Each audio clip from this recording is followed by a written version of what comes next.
And by the way, after Thutmose II came Hatshepsut. Amenhotep III, when he came to be a ruler over Egypt, his father and grandfathers and his grandfathers, they did actually a very good job. And the country was in rest, okay, and no more battles against the enemies of Egypt. So he caring of construction, and this is why he started building this temple here. And he went to the west bank of Luxor, and he built the other temple in the west bank of Luxor. Unfortunately, after he built the other temple in the west bank of Luxor, it happened an earthquake, and the floods of Nile damaged the whole building or the whole temple on the other side, except two statues that we call it by mistake today the Colossi of Memnon. Tomorrow we'll see these ones, and I will let you know why they call them the Colossi of Memnon. Anyway, after Amenhotep III, he married a very beautiful lady. Her name T.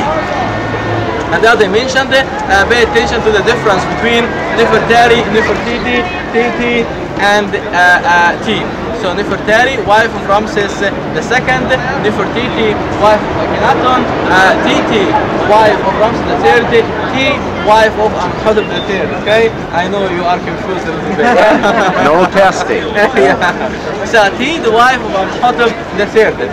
The king Amenhotep III from T have a son. His name Amenhotep IV. After the death of Amenhotep III came his son to be a ruler over Egypt.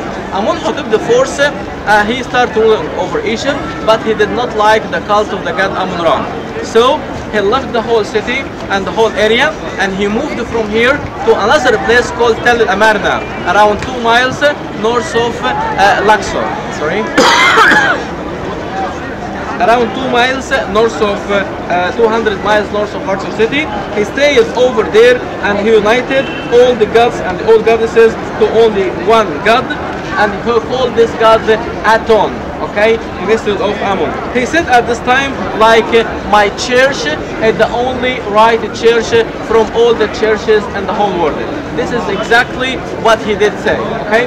So the priests here were very angry, because you know the priests have a very high position, and even the king, when he used to have like a decision, he should get back to the priests and ask for advice. And in the time of Akhenaton, he did not like this, and he stayed by himself over there, and his wife Nefertiti stayed with him over there, and he established an area over there called Akhed Aton, or the horizon of Aton, and he keeps settling down over there.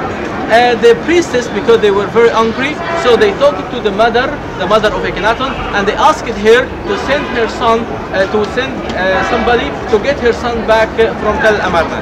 The mother by herself, she went to Tel Amarna, and she talked to her son, and she spent days over there to convince her son to come back again to the cult of the god Amun-Ra. But the son refused, and he did not like to come to the cult of the god Amun-Ra. But because of the hatred of the priests increased, it happened at the time a religion revolution against the cult of the god Amun-Ra.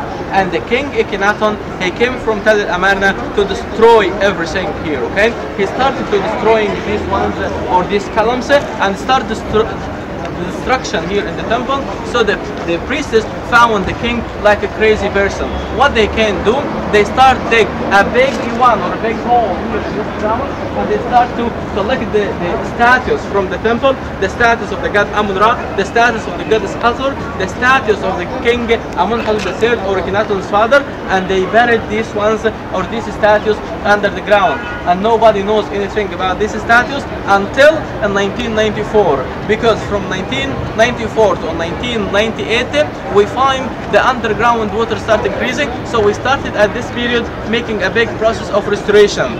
While they making these restorations, okay, for the columns, they found all of these statues. They collected these statues and they kept now in Luxor Museum. When you see these statues today, as it was done just yesterday, and they finished them as yesterday. It's actually in a very good condition and in a very perfect condition.